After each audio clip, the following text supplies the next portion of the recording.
بسم الله الرحمن الرحيم. اللهم صل وسلم على سيدنا محمد. يا رب تكونوا جميعا بألف خير. هنعمل مع بعض النهاردة أكلة السمك المكاريل بطريقة سهلة جدا جدا مع صوص من البصل والطماطم في منتهى الجمال. لو أول مرة بتشوفوني، أنا اسمي فاطمة ودي قناتي، يسعدني اشتراككم فيها. لايك للفيديو وشيروه مع أصحابكم، ويلا نشوف عملنا الأكلة الحلوة دي ازاي. السمك المكاريلا هم معايا حوالي 4 سمكات، غسلتهم كده ونضفتهم بره وجوه، عملت فيهم الفتحات دي اهو كده، متنضف كويس من جوه جدا بالفرشة او بسن السكين. تشيلي بقايا الدم اللي بتكون في سلسلة الظهر عشان ما تعملش معاكي اي روايح مش كويسة. اللي فتحته انت ممكن كده تفتحيه تعملي فيه الفتحات دي من الناحيتين، انا عملتها من ناحية واحدة.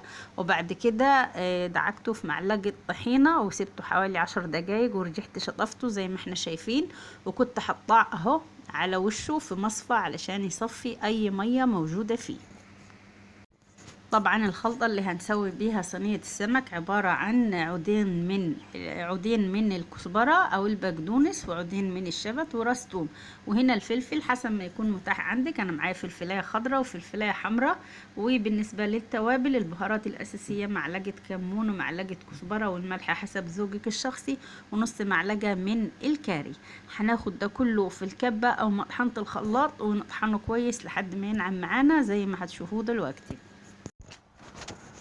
وده شكل التتبيلة بعد ما عملناها في المطحنة او في الكبة او في الهون حسب اللي متاح عندنا. بعد كده هنضيف عليها حوالي معلقة كبيرة او معلقتين من عصير الليمون، نخلطهم مع بعض كويس ونتبل بيهم السمك.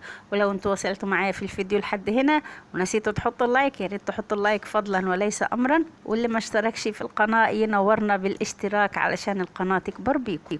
بعد كده هجيب معايا صينية مربعة اللي هسوي فيها السمك، ومعايا هنا حوالي بصلتين كبار قطعتهم كده شرايح رفيعة او جوليان، وهضيف عليها حبايتين من الطماطم، وكان عندي قرن فلفل قطعته برضو معاها. هضيف التوابل كزبرة وكمون وملح ورشة فلفل خفيفة، وبعد كده هدعكهم كده مع بعض علشان ياخدوا من طعم التوابل وياخدوا من طعم بعض زي ما احنا شايفين.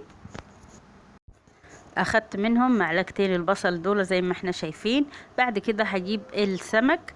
انت ممكن تعملي السمك تعمليه بالسمك بلطي بسمك بوري، مش لازم يكون اللي هو سمك المكاريل. وهو حطيت الخلطة في السمك جوا وبره وفي الفتحات زي ما احنا شايفين.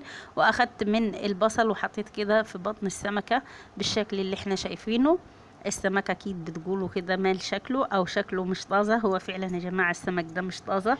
السمك ده بيوصل الصعيد متجمد، للاسف ما فيش عندنا منه، ما بيجيش فريش. ومعايا معلقة زادت من التتبيلة فحطيتها في الخلطة اللي انا حطاها في ارضية الصينية. بعد كده معايا معلقة من الصلصة لحدهن بيها السمك علشان ياخد بس كده لون حلو من فوق مش اكتر. وبعدين هضيف معلقتين من الزيت على الخلطة دي وهدخله الفرن على درجة حرارة 200. ومعروف ان السمك ما بياخدش وقت. وهنا حطيت شرايح الليمون، طبعا مش هنحتاج نغطيه ولا حاجة. وده شكل السمك بسم الله ما شاء الله بعد ما خرج من الفرن واستوى اهو يا جماعة. ده تقدميه مع رز بالبصل او رز ابيض، او مع سلطة طحينة، سلطة خضراء. وممكن كمان تاكليه بالعيش مع الخلطة الجبارة الحلوة اللي احنا عاملينها دي، صوص البصل والطماطم طبعا مديله تطعيمة حلوة جدا. هوريك اهو البصل السمك مستوي ازاي معايا. معروف ان السمك لحمه ما بياخدش وقت في السوا.